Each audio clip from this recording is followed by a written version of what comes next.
Welcome, everyone, and thank you for tuning in to SBO Primetime. It's your girl Autumn with ADQM Solutions, and today we're talking about marketing. So I need you to jump on, put your feeds, your comments inside this feed. Come along with us on this journey as we have two other business owners that are actually going to share some information to really impact your business on a positive note. So first, I am going to welcome in Master Life Coach, Miss Michelle Kennedy. Hello. So glad to be here, coming remote from the vehicle in between sessions. You always doing big things. And I'm telling you, big things, big things. I'm trying to get like her, y'all. How long have you been an entrepreneur? Um, I started my first business in 2004. So I've been an entrepreneur for 16 years. Even prior to then, I have done a few ventures.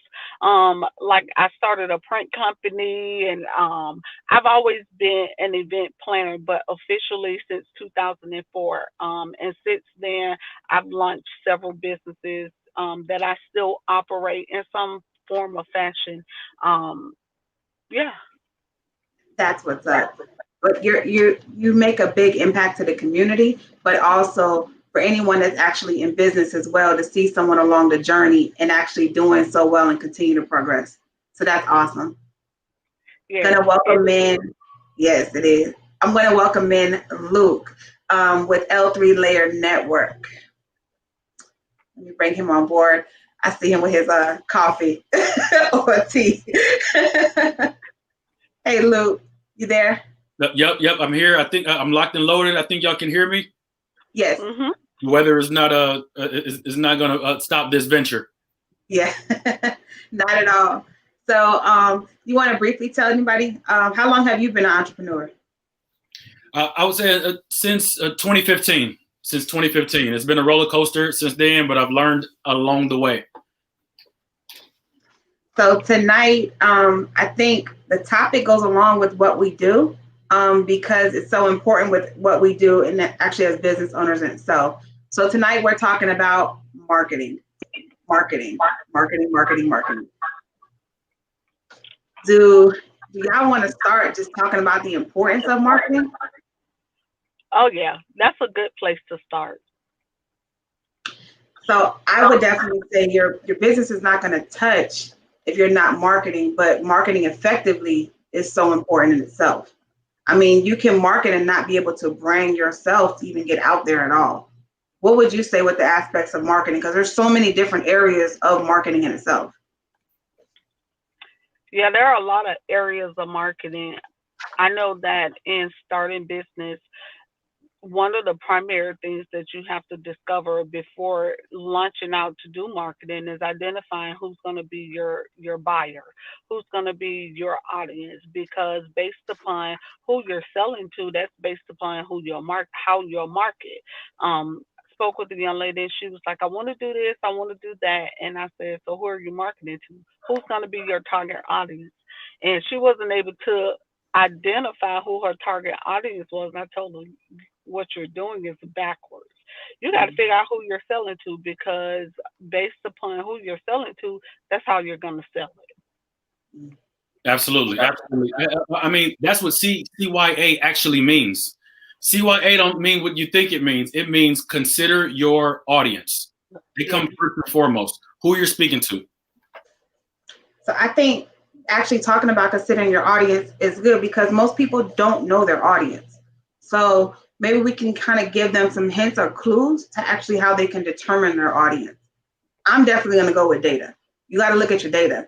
Your data shows who you're targeting and who your audience is. You may have a goal in mind, but your data is going to pinpoint that. Are there any other clues? Because you see random people just sometimes just marketing different things. It could even be not even related to content of their business.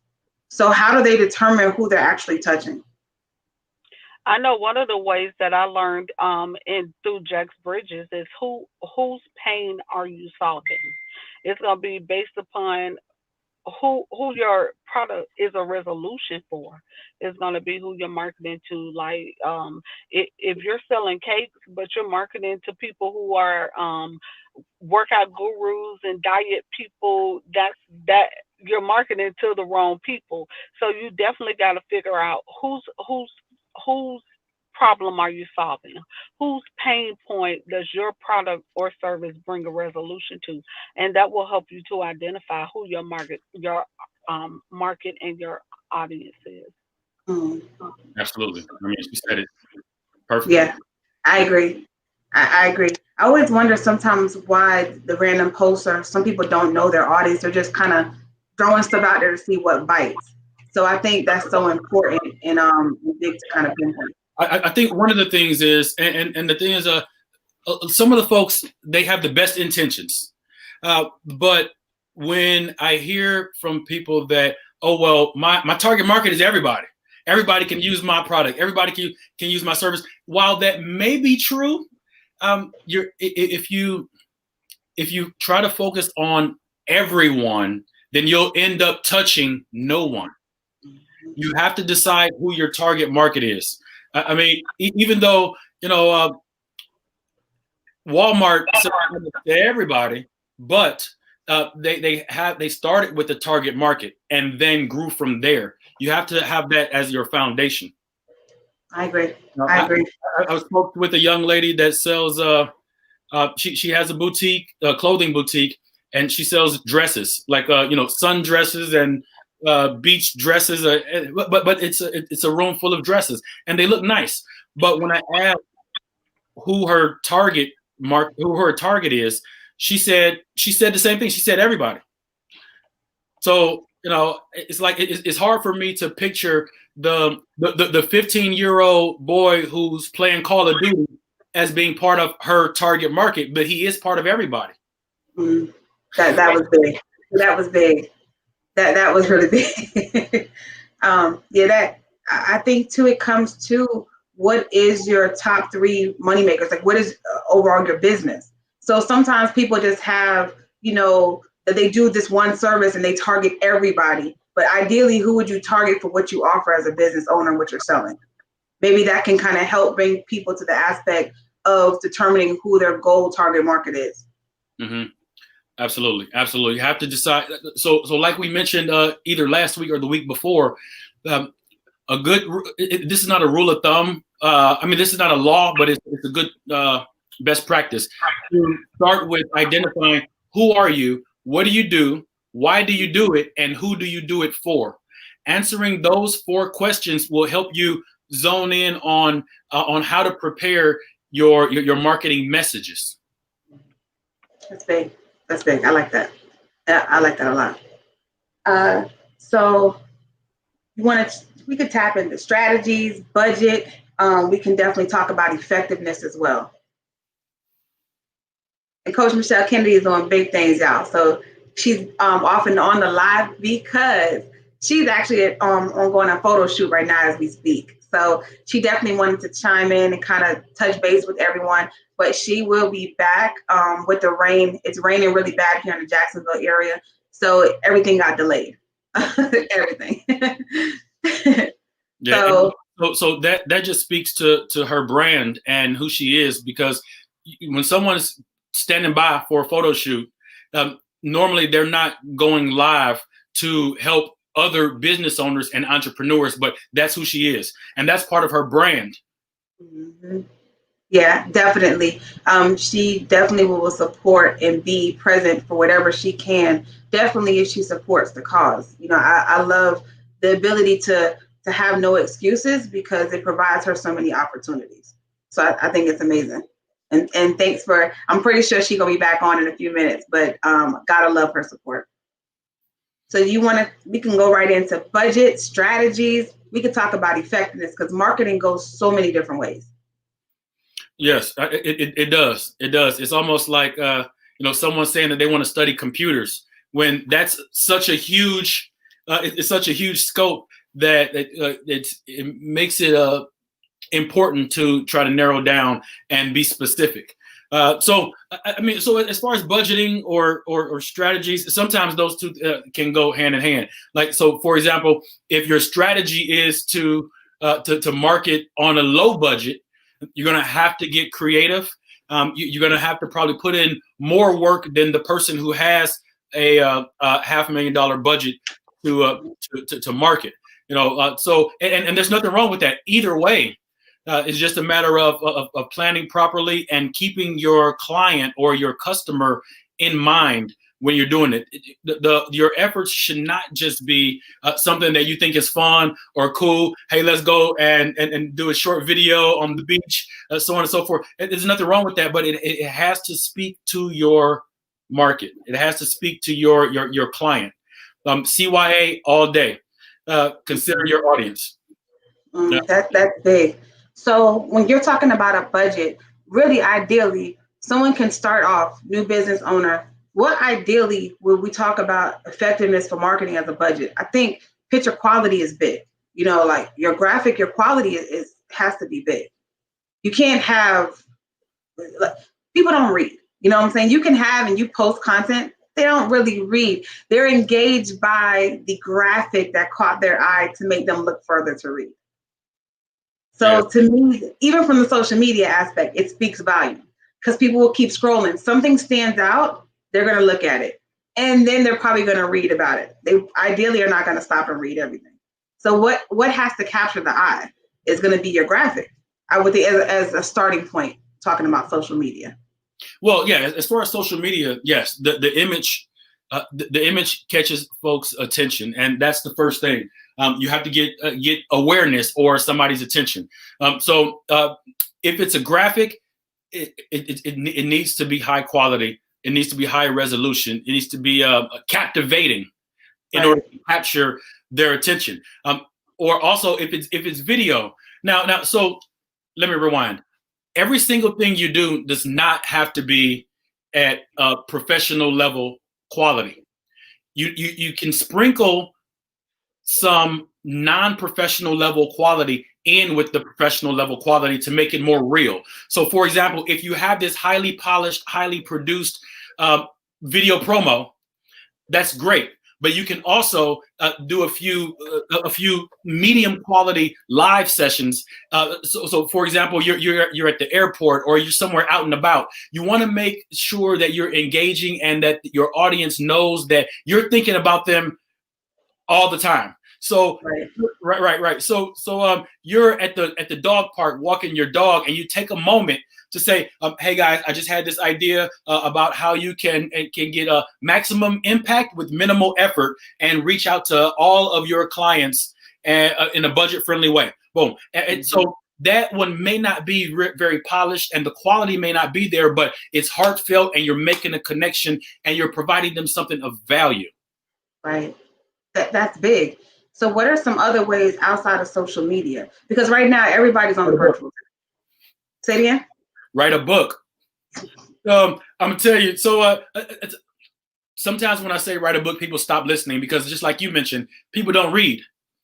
And although I don't really agree with the thought process behind one of the people who told me to write a book, he said that it doesn't matter if people read it; they just need to know that you wrote it. I kind of agree halfway, but I understand what he's getting at. But so I say write a book because it opens a lot of doors for you, and you can do it for free. So if we're talking about budget friendly, you can write the book for free. You can self-publish on Amazon Kindle for free, and then you can distribute portions of it in short videos for free. So what have you done? You've wrote a book which establishes you as an authority in your industry, in your space. Now, after you wrote a book, guess what? Some of the 500 or 600 podcasts that are in your area, someone will want to interview you on their podcast because you are a published author in your industry. So now you're on a podcast, and guess what you can do with that podcast? And we still haven't spent any money yet. You can take that podcast and take snippets of it and distribute that on your social media. And we're still at a point where we're a published author, we're on a podcast, and we haven't written a book yet. So after that, you can take each chapter of your book and chop those up into 5 or 6 segments, and every single chapter you'll have 5 or 6 short videos or short best practices or how-tos.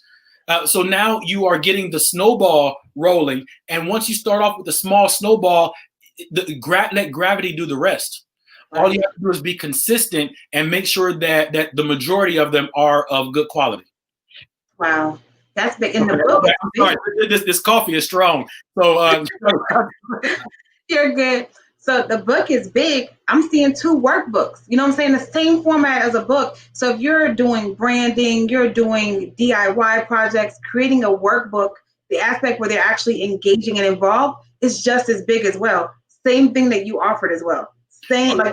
Yep. And you know what? All right. So I'm about to knock out one more excuse that's in a lot of people's mind right now, because it still sometimes chirps away in my mind that all right, well, I don't know how to write. I don't like to write. I don't have time to sit down and actually write. Well, you can start. So here we go. You can start writing your book without writing one word. Mm-hmm. And so with one of these, most of y'all have seen these things before, right? It's much smarter. It's much smarter than you and I. And most of them have a recording feature. So I can literally use Google to tell me what are the questions that people are asking the most in my industry, right? So whether it's business solutions, whether it's real estate, whether it's content creation, Google can tell you what the top 10 questions that millions of people are asking about. Now, if they're asking about it, then they want the answer. And if they want the answer, you can give it to them in your book. Right? So all you have to do is look at those questions and speak the answer while you're walking around going about your usual avocations. Speak the answer into your audio. Take that audio and you can get somebody on Fiverr to transcribe it, or you can do that yourself later on and go from there. Now you have an outline for your manuscript. You see them comments? Do you see them comments? I see them comments. Oh, was that? Oh, I don't know. Hey, look, I'm not sure who Keith is, but I'm with you, bro. He's my uncle, but he does big things in the entertainment world, like talking about a guru from way back when. Right. So yeah, when I'm he's telling the truth, that is the truth, because the virtual market is eventually going to become so saturated. If you notice, you're utilizing social media. Everyone's posting their website. Nobody's capturing that. You know what I'm saying? That's not true marketing. You know, like there's so many things going on that there's so many effective ways to actually market, and you can actually do it on a budget, not necessarily the free Facebook. If you know what I'm saying? The standard. So yeah, no discredit to Facebook at all, because I love Facebook. We do this on Facebook, but you gotta step outside that box. So consistency is the key too. You know, I think anything that we do is consistent, just making sure that we continue to kind of provide that feedback, or to be relevant per se, not to post one day and be absent for like a month, like, you know, or a week. You know, I think being consistent is key, at least having some form of engagement at least twice a week, or to let people know that you truly are active in marketing. So you talked create content. I'm going right to you with this create content. So eye-catching, you know, what are some other like key things of why create content? Because people only think of the graphic aspect, but it's more than just that. You touched on the quality, for example. Definitely, it's more than just the graphic aspect. You have to be providing value. You have to be providing value, and so even if you don't have a still photo or a still image as a graphic, even motion or like a short video, that motion, when people scroll, sometimes they'll see something moving, and we're naturally wired to look when you see motion. So now you have some attention, and so once you get the attention, you have to have something that increases their interest, that give them the reason to click that unmute and actually hear what you're saying in the video. That's big. So So obviously the reasons for marketing can be tons of reasons, events going on, supporting your business, but overall delivery of your brand is important. I think some people lose the reason of the marketing and they don't deliver to represent their brand or showcase their brand as well. But truly, it should be tied together with your marketing. So, for example, absolutely, some people don't. They don't put the logo on their things. They don't advertise who they are, or there's no feedback to return it back to them. That's poor effectiveness of true good marketing. Because I should be able to know who provided it and come back to you. What would you say about that? Because that's a big one I think people often leave out. Well, believe it or not, a lot of folks don't even believe that they have a brand.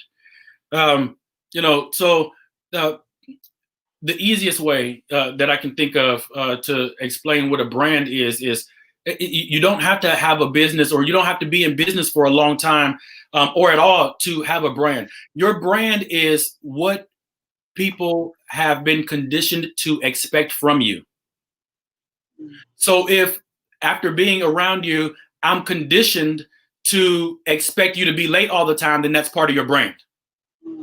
On the other side, if the expectation based on our past engagement is for you to show up early and provide value to any situation or problem that's in your area, then that is part of your brand. So whatever you want people to expect from you, that's what you have to deliver on a consistent basis, and that's what your brand is.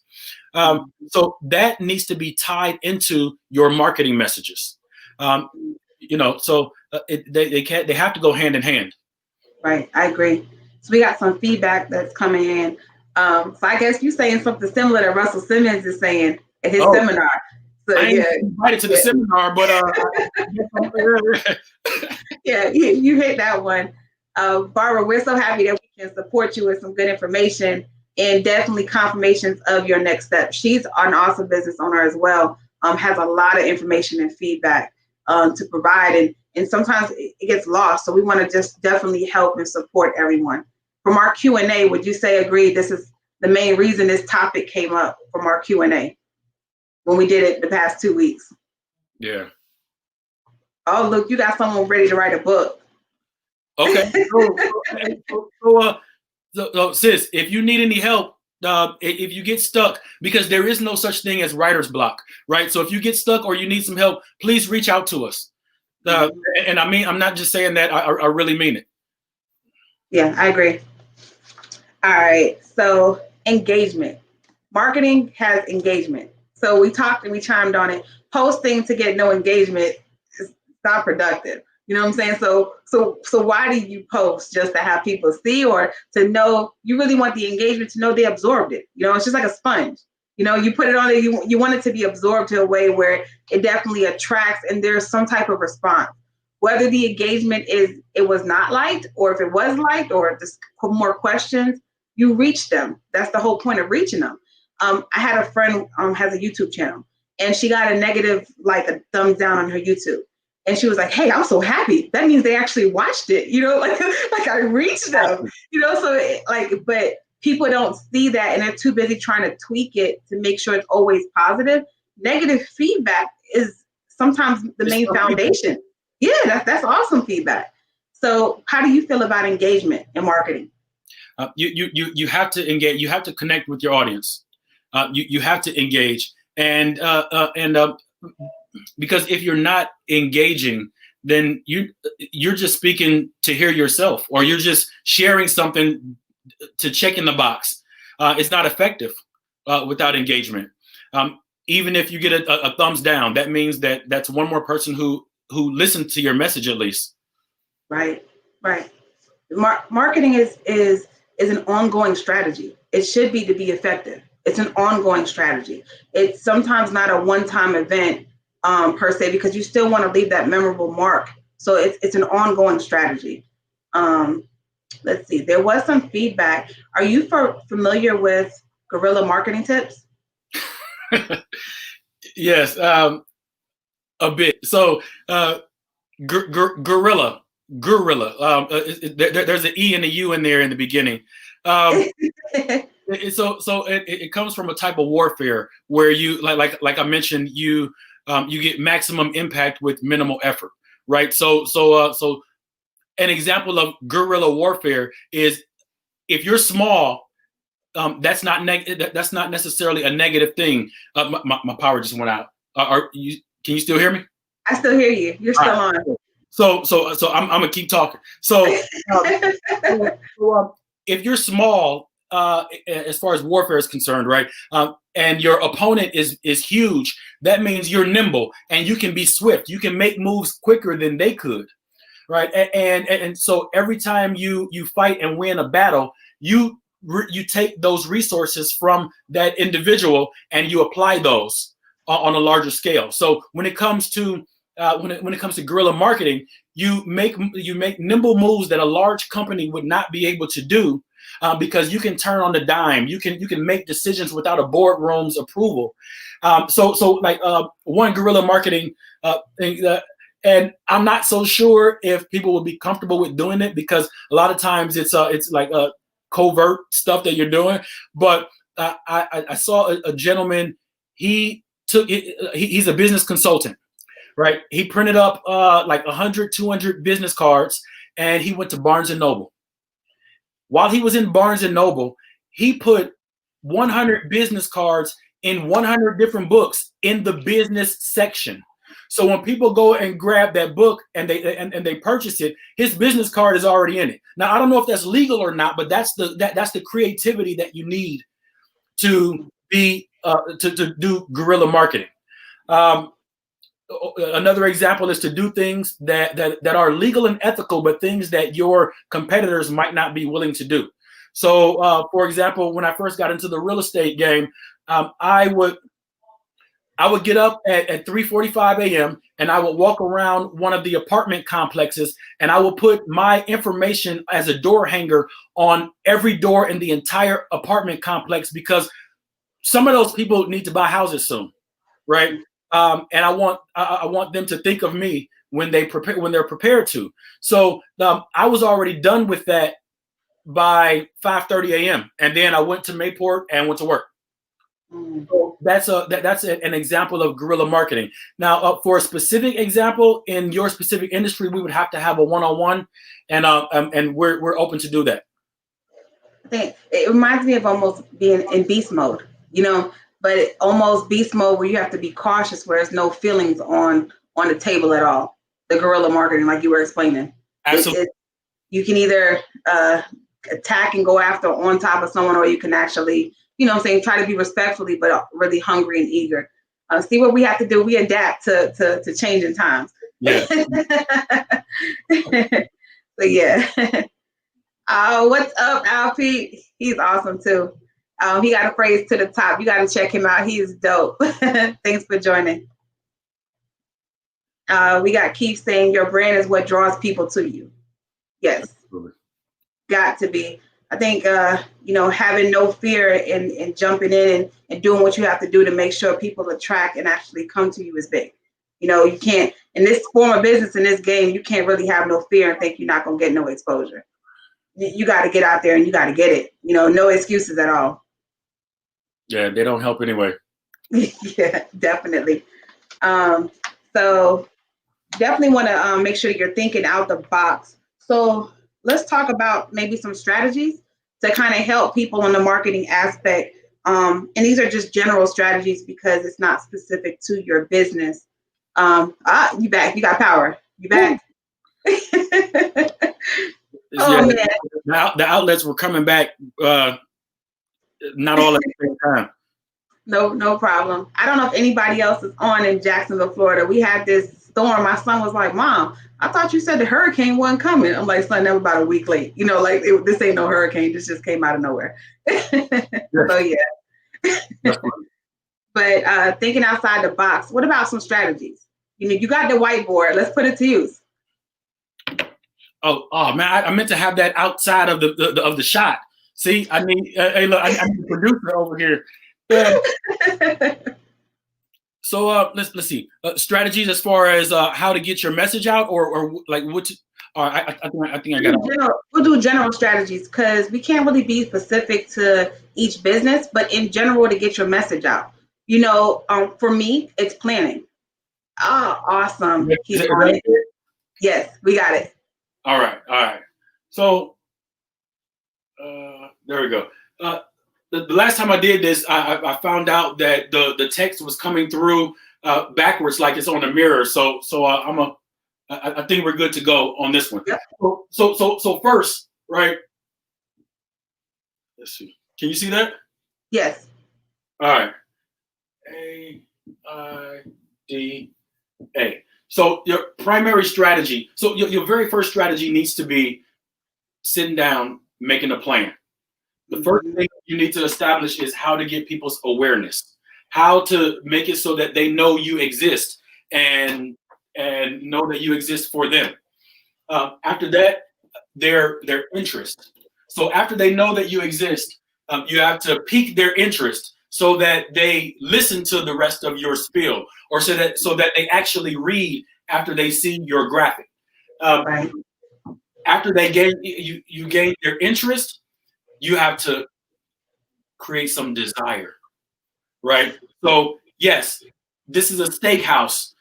Yes, we sell steak. So now you're aware of what we do. We have the best steak in Jacksonville. Now I might have piqued your interest if you like steaks, right? But the desire, once you come in to the restaurant, you smell it, you hear the sizzle.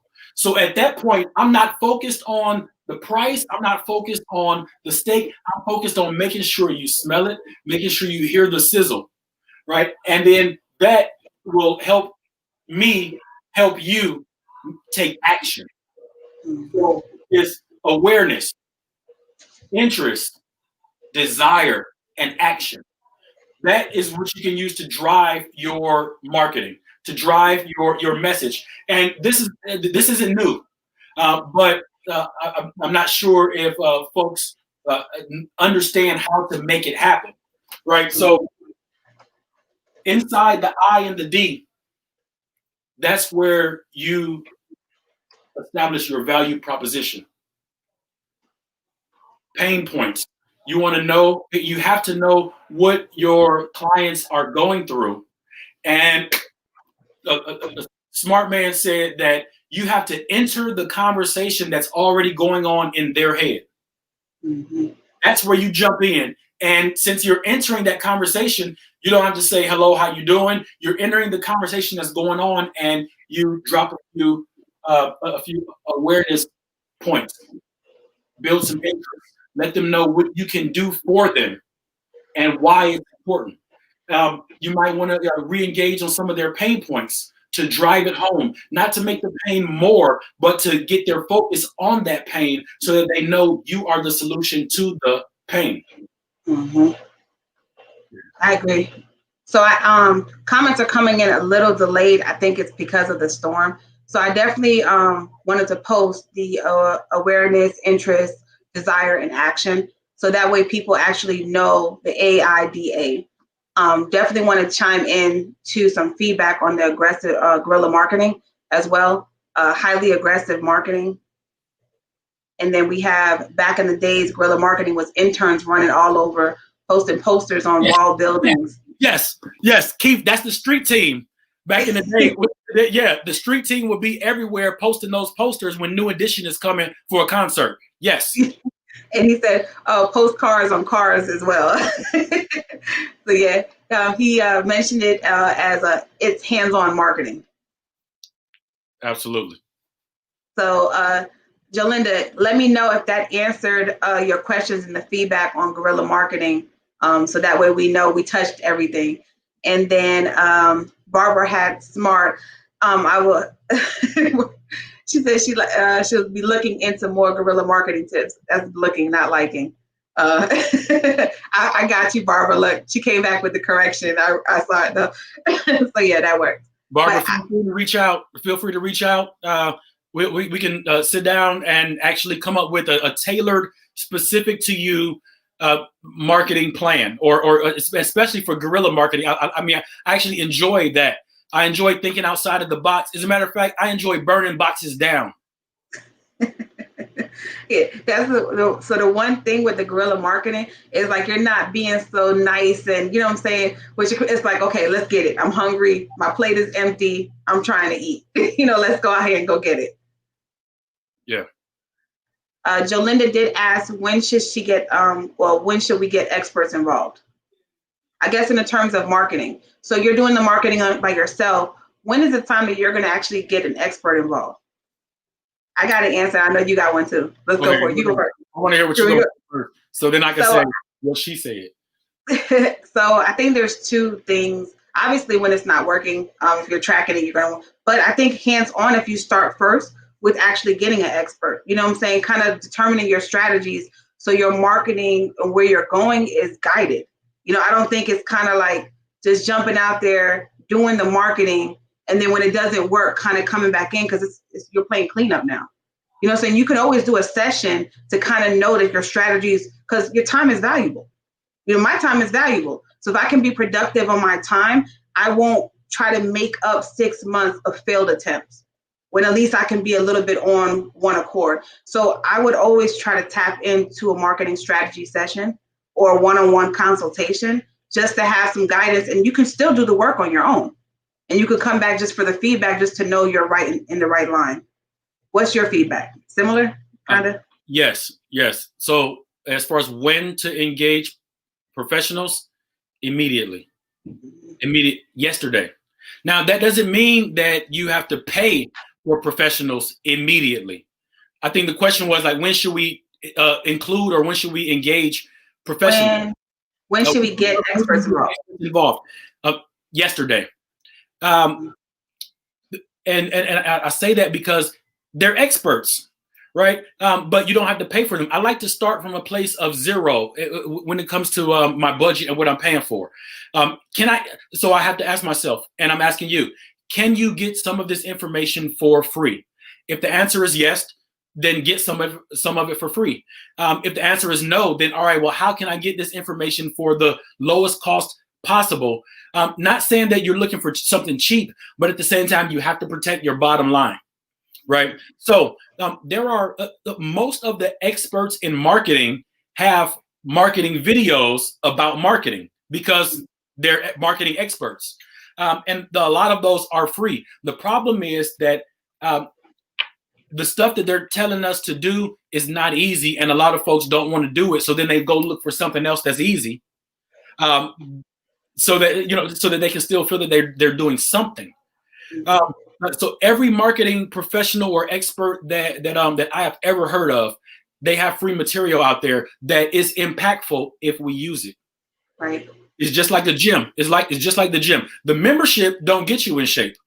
Mm-hmm. What you do with it gets you in shape. I agree. Even this live here, the free information that we offer, because we're familiar and we're comfortable at what we do and how we do to deliver it. And it's, to an extent, it's free information, but you definitely utilize it. Utilize it in the same way you cross-reference websites, different things. Take the valuable information, because not everyone's information should be used. There are people out there that don't know what they're doing, and they're just giving information, and that can lead your business in the wrong direction. But if Coach Michelle was on here, she'll tell you every coach needs a coach. Every business owner needs an accountability partner. Whether it's a consultation, a strategy consult. I mean, look, I'm in business. I do this. I'm still getting consulted. I have one today. I utilize it so much because I set myself at one limit, because I can only achieve as much as I can pour off myself. When I tap into others and I tap into accountability partners I trust, it actually allows some room so I can keep continuing to grow, learn, and achieve. So I would definitely encourage consulting with a business consultant, a strategy session, marketing, just someone to give you and brainstorm to make sure you're on the right track. Because I will say this, me and Luke have been somewhere together and had a consultation and did not walk out with, I think, feedback that we saw to be valuable. And that just goes to show, when you do your research and sometimes your gains, your strengths, and what to take away from it. But I think just to know, I think we walked out knowing that we were on the right track, I would say. That was our confirmation. That's what we needed. Confirmation. It was definitely confirmation. You know, we what we learned was that we were moving in the right direction already. Yes. All right. So on to the next one. I'm gonna give this one to you, Luke. Let's go for it. What's up? Let's go for it. Oh, okay. All right. So let me see. Let me see if I can switch my camera again. All right. Is that pretty visible? The text on the screen? Yes, it's very visible. Okay. And I'm gonna bring Coach Michelle in. She's back. Uh-oh. Hey. They got me on the whiteboard today. Class of instruction. Let's see. What I was just gonna say is that all right. So I do not believe that the customer is always right, but I do believe that the customer is always important. The customer should always be the central focus of your marketing and your marketing message. So you have to start. So my recommendation is to start with a plan for explosive sex. All right. I'm gonna put it in there. Let me explain. Hold on. Let me explain. So, all right. So I wait for the jokes to come out about this. Michelle, did you hear him? Okay. All right. So starting with the plan of a plan to have explosive sex. Sex is spelled in this case CEX. CEX. Okay. And okay. So what that stands for is client or customer experience. You have to start with the plan to have good, explosive customer experience.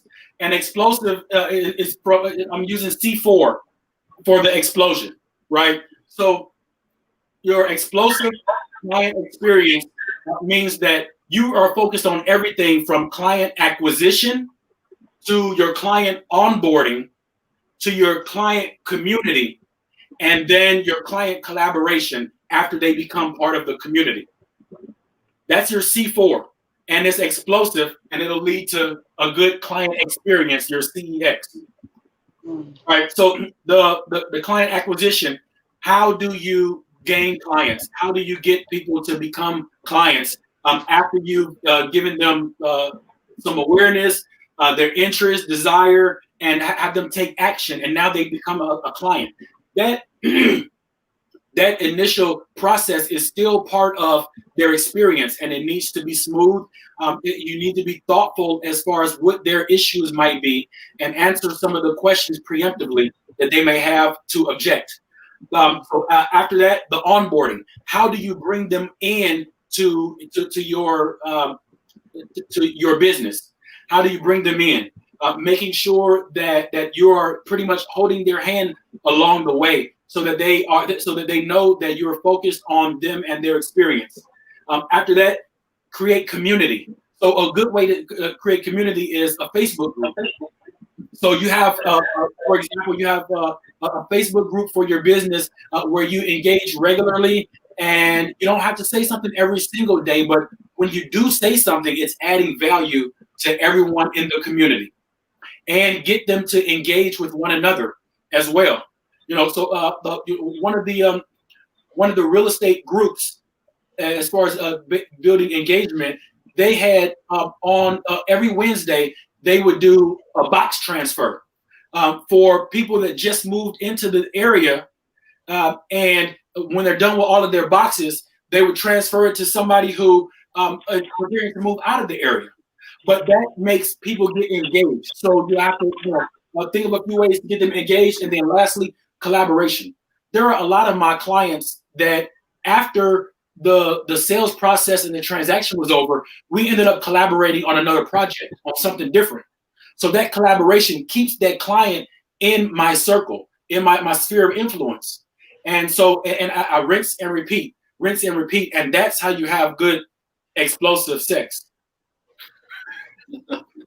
That was good. Yeah. Yeah. Hey, look, I'm gonna post this again. That was deep. That was deep. That was real deep. And it's funny that as I came in, as I was thinking about what else I wanted to say, I did my little piece and dashed out, but I wanted to make sure I drove home about the customer experience. And then Luke came right in with the whole thing I got you. about the customer experience because my Angelou said people won't remember what you say, they won't remember what you do, but they'll remember how you made them feel. That's the key to Chick-fil-A. We remember how they made us feel. Yes. And they got Jesus chicken too, and that Polynesian sauce is from the gods. But we remember how they make us feel. And that's the key thing. When you make people feel in that experience, and when it comes to feedback, a lot of times we look at feedback in a negative standpoint, but walking through your customer's journey, feedback has to be a part of it, and you have to take into account what the person's experience was. And it may not have even been that your product wasn't good or your service wasn't good, but it was about how it made them feel, because that's what's going to stick with people the most, how they made you feel. I agree. Talking about that, I was asked a question today, how would I define success? And I said the ability to learn from my peers, colleagues, but to take it in, to be receptive of it. As a business owner, that is the one thing that some of us don't do, is we get feedback that may not be what we like, or we're actually around things that we can take in, but we don't see the ability to what someone else is providing as knowledge that can grow us. And that's where we lose the best benefit to us, is being receptive to what we encounter, our experiences, our peers, our colleagues. That actually defines us to grow and to step above and beyond outside of anybody else. Yeah. And it also sets you up for repeat business. Like you can hook a client once, but in order for them to want to come back and do repeat business with you, it's got to be about the experience that you provide them. And they will, if you give a person a good experience, they will sell your product. Yes. Yes. Yes. Feedback was, don't think outside the box, create your own box. I like that. Oh, definitely yeah. around this time, yeah, that was big. Yeah. And then great info. I definitely be putting these tips into action. That's what's up. Glad that we can benefit and help everyone to be sustainable and grow. I mean, from the Q&As, we got so much feedback, but we also saw there was a disconnect with the ability to market, the ability to kind of get out there, even to network. That's a form of marketing in itself, Yes.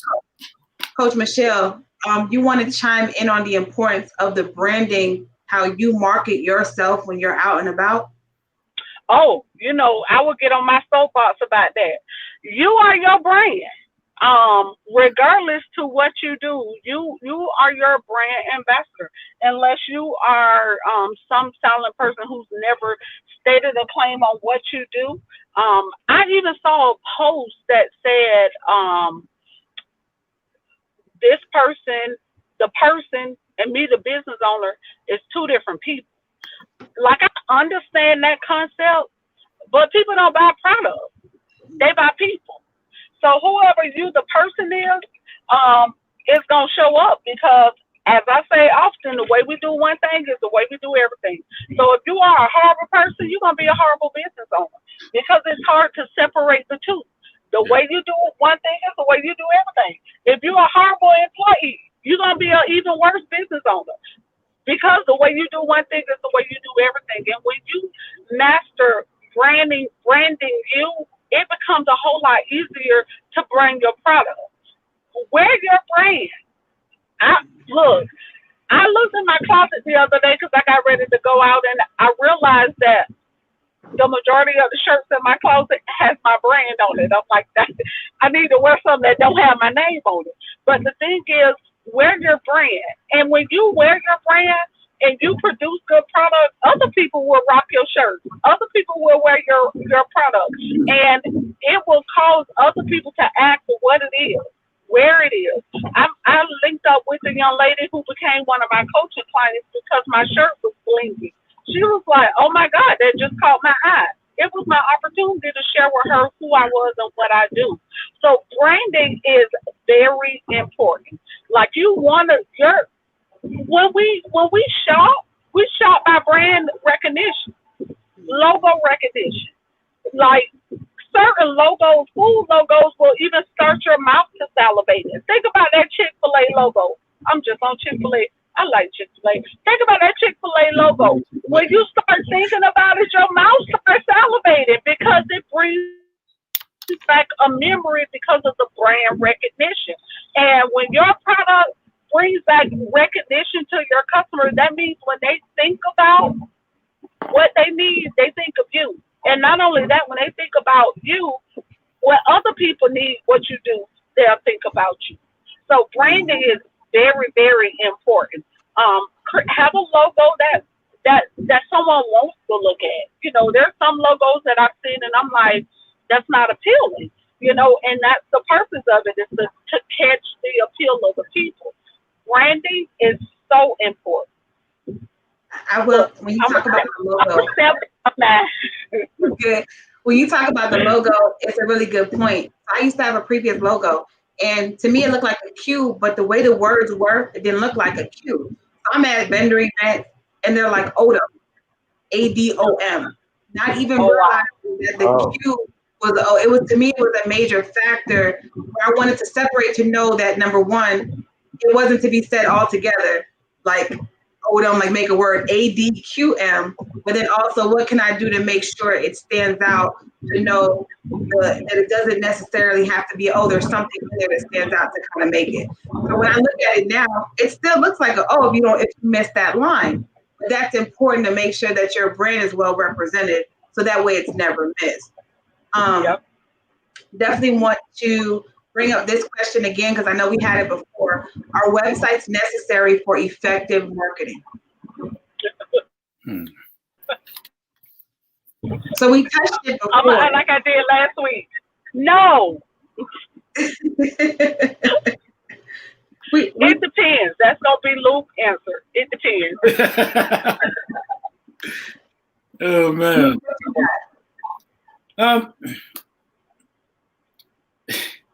No, you did. You see that look? I saw that look. So I do think websites are important. I think websites are important, but so the problem is, and one of the reasons that I try to be very, very careful about the words I choose to answer that question is because a lot of folks are stalled and not doing anything until they get their website perfect. And I think that's a mistake. So the thing is, yes, websites are important, but you can still market without a website. No, you can still market. As a matter of fact, you can use your website creation process as a form of marketing. I mean, so picture this. I have 8 people who create websites, and they're all awesome and they're all local. What I'm going to do is create a once a week Facebook Live session where I interview each one of those people and weed out the ones who don't do as good as the other ones, right? And so then at the end of the 8 weeks, I'll select that person. But the entire time, I'm marketing my business in a sort of a bootleg reality TV sort of way, right? But I'm still marketing because every week you get to hear me mention my value proposition. You get to hear me explain how I'm separated from my competitors. You get to hear, but you also get to hear the fact that I am so focused on the client experience that I'm going to have this 8-week journey to make sure that I pick the right person to create the website, which is facing my clients. Right. I have like a few answers back for this one, from the person who didn't have a website to the one who has one to the one who builds one. I have some different perspectives of it. Reason being is, my question is, do you currently have a website in place? if you have a website in place and you're asking this question, your website is not formatted right as far as the SEO to be seen and to have attraction coming. Because if you're asking this question, the marketing aspect of your website, there's something wrong there. So that definitely needs to be. You want to be seen. You want to be able to be noticed, popped up with keywords, so your website is effective. So that's one. If you have a website. If you don't have a website, my question is, can you handle the calls that come in to actually make sure you can service the need for products or services? So a lot of people use the website because they're not available 24 hours. So they may have something else that they're doing or going on. And the website is the reason where their business doesn't stop or depend on them returning a phone call or a message back. So if you're available constantly, and you can never miss a sale or call, then you may be able to get by some time without the website. But if you're going to events and things like that, those people to leave an everlasting event, you got to give them something, because they're not going to remember who Jane Doe was when you met them. What they will see is your business card with some form of linkage, whether it's to your website, Facebook, whatever, to be able to put two and two together to recognize your face or product. So the website helps to an aspect, but it really depends on what you're doing and how you're doing. But I don't think it should definitely stop the growth of any business. Please don't let it stop you, y'all. Yeah, there's already enough obstacles. There's already enough obstacles out here, slowing people down. Please don't let it stop you. I mean, I've seen a gentleman. I've seen a gentleman make 10 grand in a month with no website, but he had a landing page that he used as part of his sales funnel. Right. It got to be something, a point of contact. And then I think too, and Michelle, you definitely, from just having this website up, but being an entrepreneur, you're hungry, you're out there. So you make sure that you make contact. So what happens if someone is not as hungry as you are out there to get it and no website? It may not, I would say it may not work. Yeah, and that's true.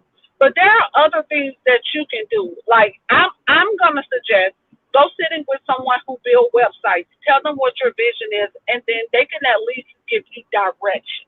A lot of times we don't go for websites because we've not had a conversation with somebody who actually either have one that's good or someone who builds them. So we have like this big picture in our mind that a website is gonna cost me $8,000, $5,000, $10,000 before we go and sit with someone who can tell us this is what you need or this is where you need to start. You know, there are other smaller websites that you can start. Like my first website I built, and I'm not a website builder, but I'm knowledgeable of computers. So I was able to do it through Square. You know, so there are other things. If you sell clothes or something like that, you can do it through Shopify. But a lot of what I did initially, I used my Facebook page, my business Facebook page. You have the ability to sell products there. You have the ability to set up services. You have the ability to schedule appointments. Like, there's really no excuse. So like Luke said, don't allow it to stop you from doing business. Go talk to somebody. We don't know because we don't ask. And a closed mouth don't get fed. But definitely don't let it be your reason.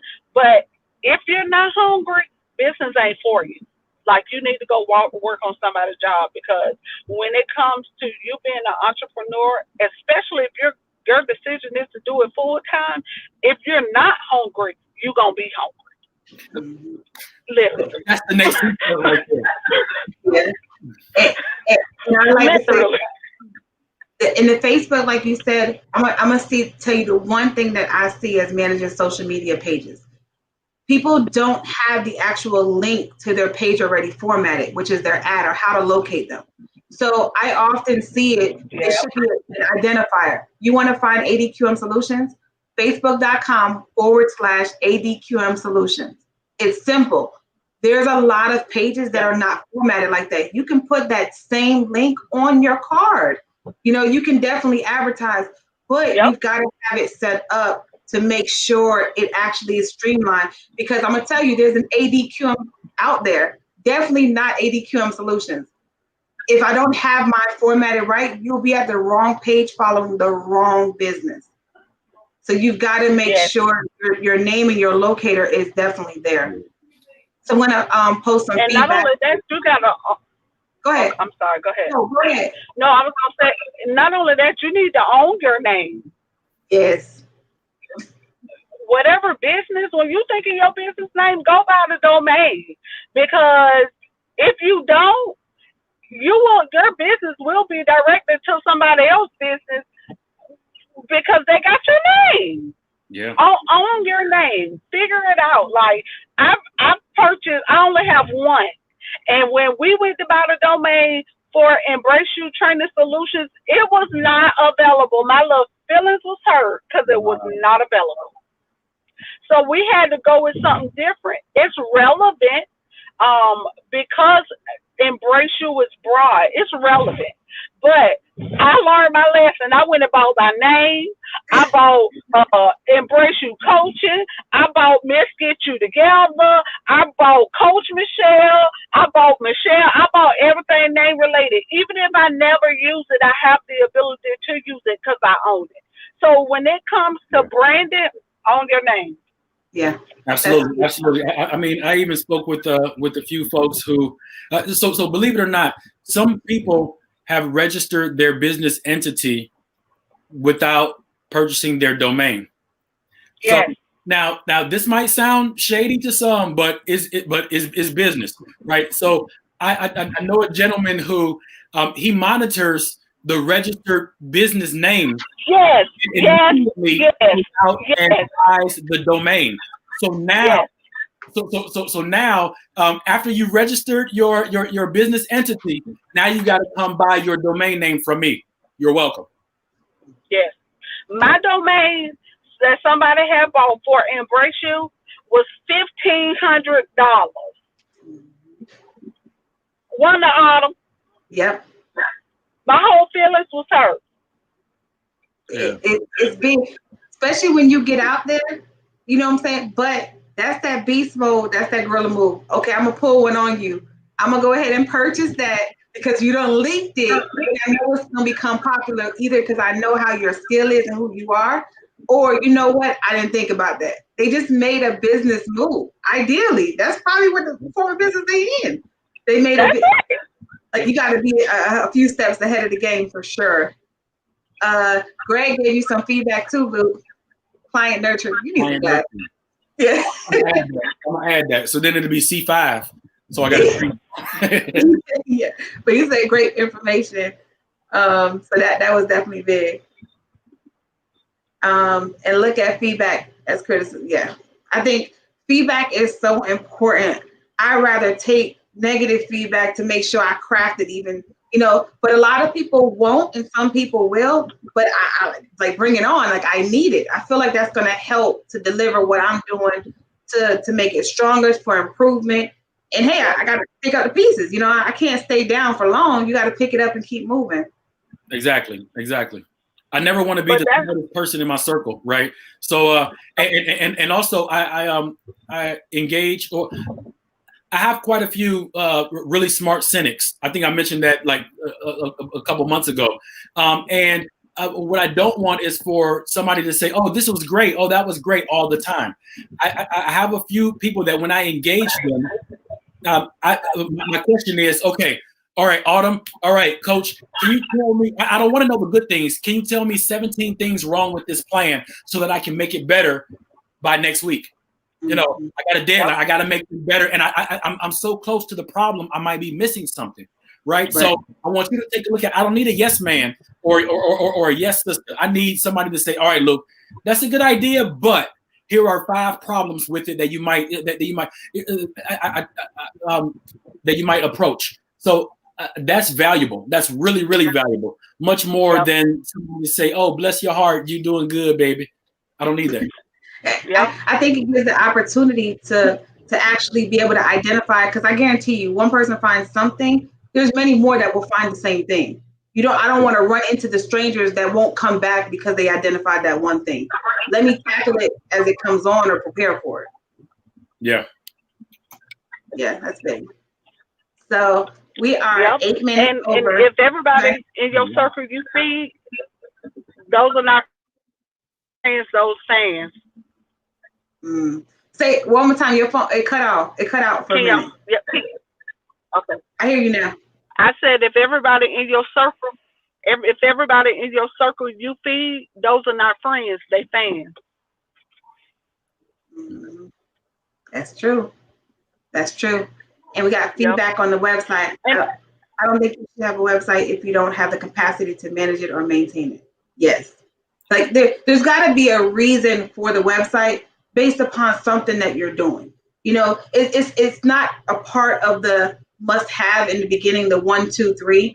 And I'm gonna be honest, I don't like to see if I go to a website coming soon. I don't like that. Y'all or under maintenance. Like I know it's a marker there, but just don't publish it because I may not ever come back. Yeah. That's just me. I know Michelle was saying something, but her service, when she get around her area, there be some dead spots. Your service. Can you hear me? I can now. I was riding in my subdivision and hit some dead spots. But yeah, that's major. That's major. Mm-hmm. And I know that's why it's so important for business owners to have their personal person together, because when people are giving you feedback and you have insecurities, that feedback will trigger your insecurities and you'll take it personal when it's not personal. Mm-hmm. Could ruin your whole business. So because you got unresolved insecurities. Mm-hmm. Yeah, I agree. This was big. So anybody want to leave off with some closing remarks since we 10 minutes over? Look, I told you the time be going fast. Yeah, I didn't realize that it was already past 8. Any feedback y'all want to close with? One of the things that I will say is talk to somebody. Get you a business mentor. Find you somebody who do what you do. Find you somebody who does something lateral to what you do. And understand the customer experience. We do things from our owner's perspective, never being our own customer. And that's why big corporations have secret shoppers, so that you can find out what that customer experience is authentically. And like one of the practices I do is I give a survey to the coaches at the end of the certification, because I know my curriculum back and forth, but I know it from a creator and a facilitator's perspective. I don't know what it feels to be a student of Embrace You. So I ask those who are students, tell me the good, the bad, the ugly, and what can I do differently without taking it personal, but understanding what the client's experience is going to be key to the success of your business. Mm-hmm. That's big. Definitely gotta have thick skin with that, and receive it as a area of improvement. So my closing statement is just that you are not in this alone. If you need help, reach out for help. Even if it's not reaching to the three of us that are on this live right now, reach out to someone. Because there is some healthy competition in business, but that does not mean that in order for you to win, someone else has to lose. We can win together, and we can be a unified front. So please, if anything that we said today resonated with you in some way, shape, or form, and you need help, reach out to us. Because believe it or not, it's almost like a fitness instructor. While we are helping you get in shape, we're getting stronger too.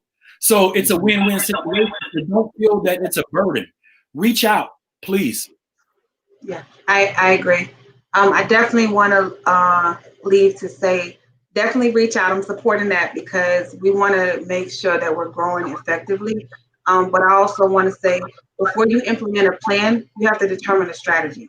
You have to know how you're going to start in order to actually implement that plan that you need to create and kind of work. So the strategy determines overall what you're trying to do, goals, reasons, strategies, everything you need to make that plan work. So, you know, definitely consider some of those before you're just feeling that you have to throw things out there, because you definitely don't. You want people to leave an everlasting positive remark from who you are and what your brand offers. So we definitely want to make sure the content that you produce is where it's at. And then definitely your message of what you're trying to deliver represents who you are in your brand.